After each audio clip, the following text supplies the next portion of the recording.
أعوذ بالله من الشيطان الرجيم. بسم الله الرحمن الرحيم.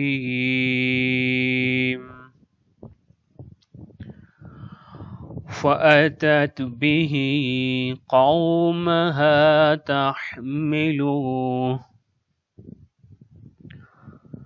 قالوا يا مريم لقد جئت شيئا فريا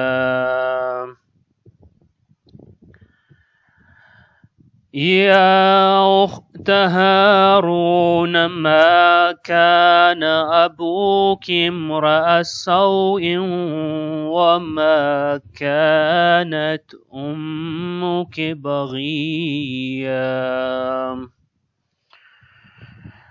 سورہ مبارکہ مریم ورس نمبر 27 اور 28. ولادت حضرت عیسیٰ علیہ السلام کا تذکرہ اور حضرت مریم سلام اللہ علیہا کو خالق کائنات کی طرف سے یہ ہدایات اور انسٹرکشنز مل چکی ہیں کہ بھئی آپ نے اپنے علاقے میں واپس جانا ہے، اپنے معاشرے میں واپس جانا ہے اور اپنے ان لوگوں کے پاس واپس جانا ہے.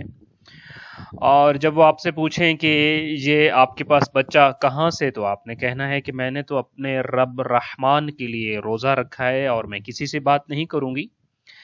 حضرت مریم سلام اللہ علیہا اب قوم میں واپس آتی ہیں جس کا تذکرہ انہی 2 آیات میں ہو رہا ہے. سو ارشاد قدرت ہو رہا ہے فَأَتَتْ بِهِ، پس وہ آئیں اس کے ساتھ، یعنی پھر وہ حضرت عیسیٰ علیہ السلام کو لے کر آئیں. کہاں پہ؟ قومہا، اپنی قوم میں. تحملہ، اسے اٹھائے ہوئے، یعنی حضرت عیسیٰ علیہ السلام کو اور اپنے بچے کو اٹھائے ہوئے اپنی قوم کے پاس واپس آئیں. قالو، وہ بولے، یا مریم، اے مریم، لقد جئت، بے شک تو لائی ہے، تو نے انجام دیا ہے، شیئن، کام، فریا، برا، نہایت برا، حد سے زیادہ برا. سو وہ بولے اے مریم، بے شک تو نے یہ بڑی ہی عجیب، بہت ہی بری اور انتہائی غضب کی حرکت اور غضب کا کام کیا ہے. یا اخت ہارون، اے بہن ہارون کی، ما کانا، نہ تھا، ابو کے، تیرا باپ نہ تھا، امرا، آدمی، سوئن، برا، تیرا باپ تو برا آدمی نہ تھا، وما، اور نہ تھی، کانت، نہ تھی، اور نہ تھی، اموں کے، تیری ماں، بغیہ، بد کردار، اور نہ ہی تیری ماں بد کردار تھی. لہٰذا ان دونوں آیات کا ترجمہ اس طرح سے ہو جائے گا، اس کے بعد وہ بچہ کو گود میں اٹھائے اپنے قوم کے پاس لائی. انہوں نے کہا اے مریم، تو نے بڑا برا کام کیا ہے. اے ہارون کی بہن، نہ تیرا باپ برا آدمی تھا اور نہ ہی تیری ماں بدکار تھی. ابھی آپ کے سامنے تذکرہ کیا کہ یہ آیات جو ہیں وہ اس وقت کی ہیں کہ جب حضرت مریم سلام اللہ علیہا کو واپس قوم میں جانے کا حکم ہو چکا ہوا ہے اور ابھی آپ واپس قوم کی طرف جا رہی ہیں. فَأَتَتْ بِهِ قَوْمَهَا، اپنی قوم کی طرف واپسی ہے، اپنے علاقے کی طرف اور اپنے قبیلے کی طرف واپسی حضرت مریم سلام اللہ علیہا کی. لیکن یہاں خاص طور پہ 2 باتیں ذہن میں رہیں کہ 2 مشکلات ہیں حضرت مریم سلام اللہ علیہا کی. اگرچہ اس سے پہلے والی آیا میں اشارہ ہو چکا کہ ہم آپ کے کھانے پینے کا اہتمام کر رہے ہیں، تو باقی چیزوں کے لیے بھی آپ پریشان نہ ہوں، گھبرائیں نہیں، ہم ہیں اور ہم انشاءاللہ اس چیز کا اہتمام کریں گے. اب 2 چیزیں جو آپ کو پریشان کر رہی ہیں، سب سے پہلی بات تو شرم و حیا ہے کہ آپ ایک جو ہے وہ شادی نہیں ہے آپ کی اور ایک دوشیزہ ہیں آپ، اور اب آپ کے پاس آپ کے ہاتھوں پہ ایک بچہ ہے، تو شرم و حیا چلنے سے روک رہا ہے. کسی لڑکی کے ہاں جب بچہ پیدا ہوتا ہے اور خاص طور پہ پہلا بچہ پیدا ہوتا ہے تو ویسے بھی ہمارے ہاں اس موقع پر شرم و حیا محسوس کرتی ہے لڑکی.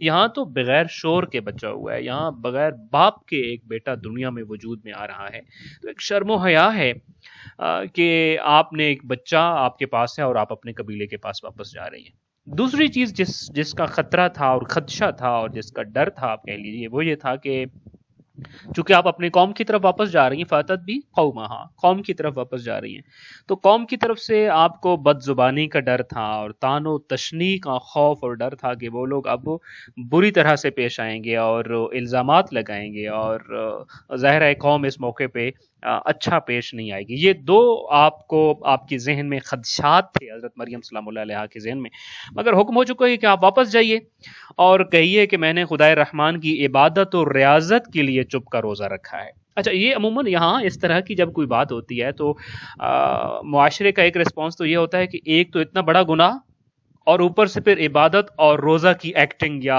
عبادت اور مناجات کا ڈھونگ رچایا جا رہا ہے۔ معاشرے کا عمومی رسپانس یہی ہوتا ہے۔ لیکن بندگی اسی چیز کا نام ہے کہ آپ آگے سے آرگیو نہ کریں بلکہ سر تسلیم خم کریں۔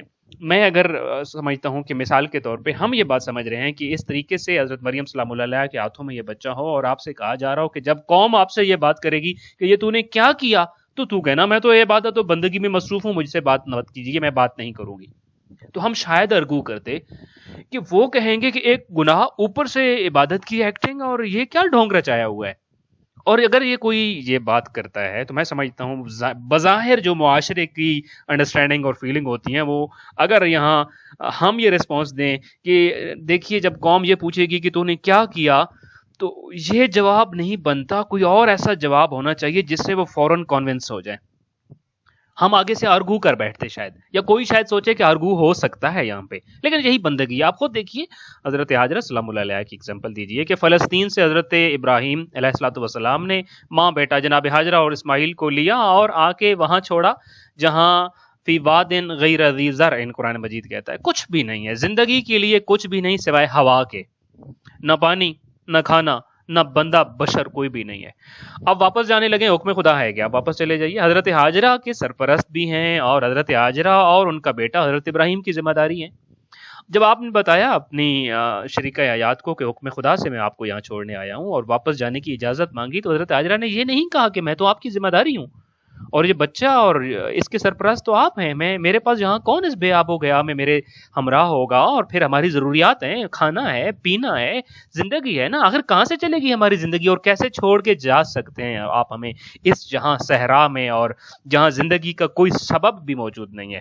مگر آپ نے آرگو نہیں کیا، چونکہ جب آپ کو ٹرسٹ ہوتا ہے کسی ذات پہ، ہم خداوند متعال سے جب زیادہ آرگومنٹ کرتے ہیں اور پھر خدائی فیصلوں پہ ہم اعتراض کرتے ہیں، اور بعض اوقات میری عموماً اپنی پرسنل انڈرسٹینڈنگ ہے کہ بعض اوقات خدا نہ خواستہ ہم اپنے آپ کو شریعت سے زیادہ سمجھدار اور عقل مند سمجھتے ہیں کہ شریعت کے حکم کو نیگلیکٹ کرتے ہیں اور آرگو کرتے ہیں کہ نہیں آج کل یہ بات نہیں چلتی، یہ کیسے ہو سکتا ہے کہ میں یہ کام کر دوں۔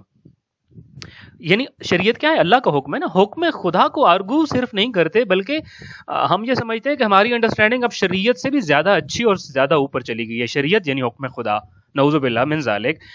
سو آگے سے آرگو کرنا یا حکم عدولی کرنا، ایک وجہ یہ ہوتا ہے کہ ہم یہ سمجھ رہے ہوتے ہیں کہ شاید ہم زیادہ بہتر سمجھتے ہیں۔ جناب مریم سلام اللہ علیہ کا آرگومنٹ بنتا تھا، آپ سوال کر سکتی تھیں کہ خدایا میں کوئی اور بات کروں، یہ بات کروں گی تو وہ تو میرے اوپر ہنسیں گے کہ گناہ کر کے ہمارے عموماً معاشرے میں بڑی بری مثالیں دی جاتی ہیں۔ خدا نہ خواستہ کوئی شخص گناہ کر کے خدا کی طرف لوٹتا ہے تو وہ تو لوگ، معاشرے کے لوگ تو کھا جاتے ہیں اس کو کہ پہلے گناہ میں یہ اور اب دیکھو بھلا عبادتیں دیکھو اس کی۔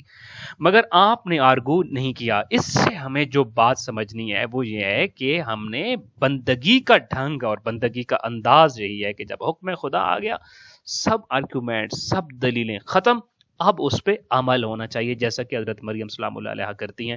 فَأَتَتْ بِهِ قَوْمَهَا تَحْمِلُهُ، مریم جب لوگ تم سے بات کریں تو کہنا میں نے روزہ رکھا ہے۔ سو جناب مریم نے حضرت عیسیٰ کو اٹھایا اور اٹھا کے اپنی قوم کے پاس آ گئی ہیں۔ اچھا، اب جب بی بی قوم کے پاس واپس آتی ہیں تو پوری قوم کے چہرے سیاہ ہیں، اور ان کے علاقے والے، ان کے شہر اور محلے والے، ان کے رشتہ دار دیکھتے ہیں کہ ان کے ہاں جو ابھی رہنے والی ایک کنواری لڑکی تھی اور ایک بغیر شادی کی ایک لڑکی تھی، وہ اپنی گود میں بچہ اٹھائے لا رہی ہے، اور وہ یہ دیکھتے ہیں کہ ان کی ایک شریف اور ایک پاک دامن اور عفت مآب اور ہیکل کو اور بیت المقدس کو بخشی گئی ایک متبرک لڑکی، ایک عبادت گزار لڑکی، ایک با کردار اور اچھی شہرت والی عابدہ و زاہدہ بیٹی، بغیر شادی کے ایک بچے کو گود میں اٹھائے لا رہی ہے. خدا نخواستہ اس معاشرے اور سجوم میں میں اور آپ کھڑے ہوتے تمہارا پہلا ریسپانس کیا ہوتا؟ لہٰذا جتنے منہ تھے آپ اتنی باتیں، اور بڑی تیز کاٹ اور تیز دھار والی زبانیں اور باتیں اس موقع پہ ہوئی ہیں. تو نے بہت ہی برا کام کر ڈالا مریم. تیرا باپ کتنا اچھا تھا، تیری ماں کس قدر نیک عورت تھی. تو ہارون کی بہن ہے جو نبی ہیں. تو ہارون کی نسل اور قوم اور قبیلے سے ہے جو اس ہیکل کے متولی تھے، اور ان کے بعد ان کی اولاد اس ہیکل کی وارث بنی. تیری نسبت ان لوگوں کی طرف ہے. تو بیت المقدس کے لیے وقف ہے، یہاں کی عابدہ اور زاہدہ ہو تم. مگر بغیر شادی کے بچہ، اپنی نسبت دیکھو اور اپنا کام دیکھو، اپنا مقام، حیثیت اور نسبت دیکھو، اور یہ مکروہ کام دیکھو. نہ تمہارا باپ ایسا تھا، نہ تمہاری ماں بدکار تھی. یہ تو نے جو کام کیا یہ تو بدکار لوگ اور ان کی بہن بیٹیاں کرتی ہیں. یہ جو تو نے کیا ہے یہ تو عصمت فروش لوگوں اور عصمت فروش طبقوں میں ایسے بچے پیدا ہوتے ہیں. تو ہارون کے قبیلے سے ہے مریم. اب ذرا اندازہ کیجئے کہ یہ سب سننا کوئی ہرگز آسان نہیں ہوگا. اس معاشرے کو فیس کرنا، ان لوگوں کو فیس کرنا اور اس حالت میں فیس کرنا ہرگز آسان نہیں تھا. تفسیر صافی میں تو وہ جو منظر لکھا گیا ہے کہ جب حضرت مریم اپنی قوم میں واپس آتی ہیں اور آپ کے ہاتھوں پہ حضرت عیسیٰ علیہ الصلوۃ والسلام ہیں، تو اس تفسیر میں لکھا ہے کہ یہاں مرد تو مرد، عورتیں بھی گھروں سے باہر نکلی اور باہر نکل آئیں اور بد زبانی کرنے لگی، تان و تشنیع کرنے لگی. یہاں تک میں نے پڑھا کہ معاذ اللہ حضرت مریم کے اوپر تھوکا ان لوگوں نے کہ یہ کیا کر کے آ گئی ہے تو. قوم دیکھ، اپنا قبیلہ دیکھ، اپنا خاندان دیکھ اور اپنا کام دیکھ. پھر اپنی عبادت اور ریاضت دیکھ، اپنا ٹھکانہ دیکھ، تو رہتی کہاں تھی اور تو کر کے کیا آ گئی ہے. یعنی کون سا وہ تانا تھا اور کون سا وہ جملہ تھا اور کون سا وہ طنز تھا اور کون سے وہ لفظ تھے جو غیظ و غضب کو بیان کریں اور تان و تشنیع کو بیان کریں مگر آپ کو نہ کہے گئے ہوں. جیسے کہ قرآن خود ایک جملے کو کوٹ کر رہا ہے کہ یا اخت ہارون ما کان ابوک امرأ سوء، یعنی ماں باپ کے نام کے تانے دیے جا رہے ہیں حضرت مریم سلام اللہ علیہا کو. نہ تیرا باپ برا، نہ تیری ماں بدکار، تو کہاں سے کیا کر کے آ گئی بلا. ایسا ہوتا ہے اللہ کا امتحان جو اللہ اپنے پیاروں پر بھیجتا ہے. دوسری بات جو یہاں ہم نے سمجھنی ہے، اور واقعتاً میں سوچتا ہوں خدا نہ خواستہ اس ہجوم اور ان لوگوں میں میں ہوتا اور ہم ہوتے اور ایسے ہی ایک دوشیزہ بغیر شادی کے، بغیر شوہر کے ایک بیٹے کی ماں بن کے آ رہی ہوتی، تو خدا نہ خواستہ ہم کہاں کھڑے ہوتے اور ہماری انڈرسٹینڈنگ کیا ہوتی. پھر اسی طریقے سے دوسری بات جو ہم نے سمجھنی وہ یہ کہ جب ہمارے اوپر اللہ کی ذات امتحان بھیجتی ہے، اور بڑا یہ دیکھیں کچھ چھوٹا سا امتحان نہیں، اور امتحان کس کا؟ حضرت مریم سلام اللہ علیہا کے جو انبیاء کی نسل سے ہے، جو کہ حضرت عیسیٰ مسیح کی والدہ ہیں، جن کی پرورش کرنے پہ لوگ ناز کرتے تھے اور جن کی پرورش اور تربیت کے لیے اور جن کو کھانا پہنچانے کے لیے قرآن اندازی ہوتی ہے قوم اور قبیلے میں. اب ہمارے اوپر جب کوئی سخت امتحان آتا ہے تو عموماً ہمارے منہ سے نکلتا ہے پروردگارا پتہ نہیں مجھ سے کون سی برائی اور کون سی غلطی ہو گئی کہ تو نے یہ امتحان بھیج دیا. حقیقتاً ہم فلسفہ امتحان سمجھنے سے غافل ہوتے ہیں جب اس طرح کا جملہ بولتے ہیں. سخت امتحان اور کڑا امتحان آپ کے اعلیٰ درجے کے ایمان کی دلیل ہوتے ہیں، نہ یہ کہ اس بات کی دلیل کہ آپ سے کوئی غلطی اور خطا ہوئی ہے. میں بھی کبھی کوئی سختی کسی غلطی کی طرف متوجہ کرنے کے لیے آ رہی ہوں، لیکن آپ کا جتنا بڑا امتحان ہوتا ہے آپ کے اتنے بڑے ایمان کے درجے کی دلیل ہوتا ہے. اور آپ کے اوپر جتنی بڑی سختی اور مشکلات اور آزمائشیں اور امتحان آتے ہیں اتنا ہی آپ کے ایمان میں تکامل اور ایمان میں ترقی کی وجہ بنتے ہیں اگر امتحان صحیح طریقے سے دے دیا جائے اور مشکل کو صحیح طریقے سے نبھا دیا جائے. ایسا ہوتا ہے اللہ کا امتحان. حضرت مریم سلام اللہ علیہا کی اس کنڈیشن سے، اس امتحان سے ہم نے یہ سمجھنا ہے سورہ مریم کی ان آیات کو پڑھتے ہوئے کہ اللہ کا جب امتحان آتا ہے تو وہ کسی غلطی کی وجہ سے صرف نہیں آتا، کسی گناہ کی وجہ سے نہیں آتا کہ وہ سزا کے طور پہ آ رہا ہو، بلکہ وہ ہمارے لیے تکامل کی طرف جانے کے لیے ہوتا ہے، ہمارے ایمان میں بہتری کے لیے ہوتا ہے، ہمارے گریڈز کو بہتر کرنے کے لیے آتا ہے اگر ہم امتحان صحیح طریقے سے دے لیتے ہوتے ہیں.